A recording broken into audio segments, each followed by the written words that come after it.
Hello and welcome to The Shoe. Today we are having a conversation on purity. Our goal is to not kiss until we are engaged. Once I said that to my friends, their shocked faces surfaced. They already knew my relationship with Nate was not going to be a typical one, at least in the way the world thinks as typical. We both knew we wanted to stay pure till marriage.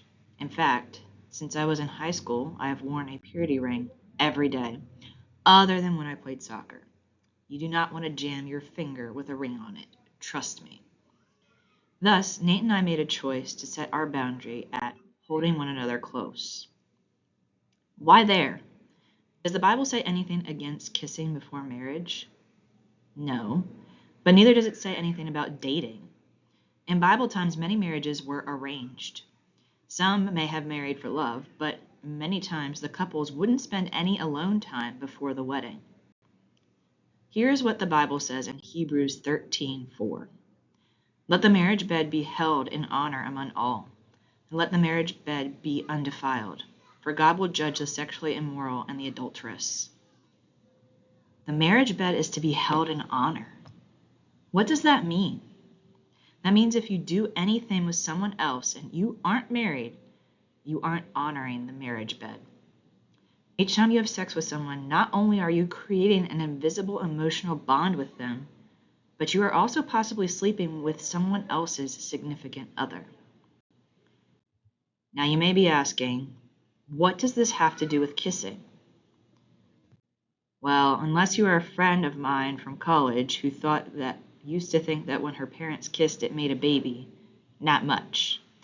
But God created us to be relational beings.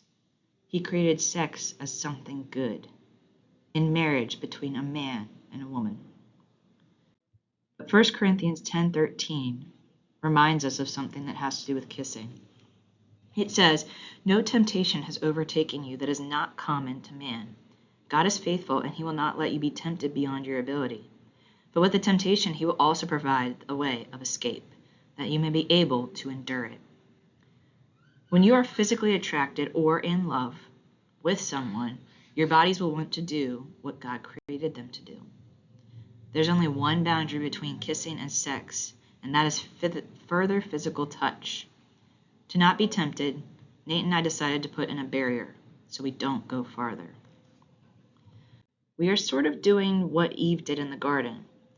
She said they could not eat the fruit or touch it, or they would die. God never said they couldn't touch the fruit. She put in this barrier so she would not fall into temptation and sin. And you can see how well that worked out. Will some people think we are strange? Yes, but that's no different than how we are viewed other days. We are set apart. We are in the world, but not of it. This doesn't make us any better than any others. It just means we are trying to live a different life to reflect God's glory. So are you staying pure in your relationship? What temptations do you face? How can you reflect God's glory today?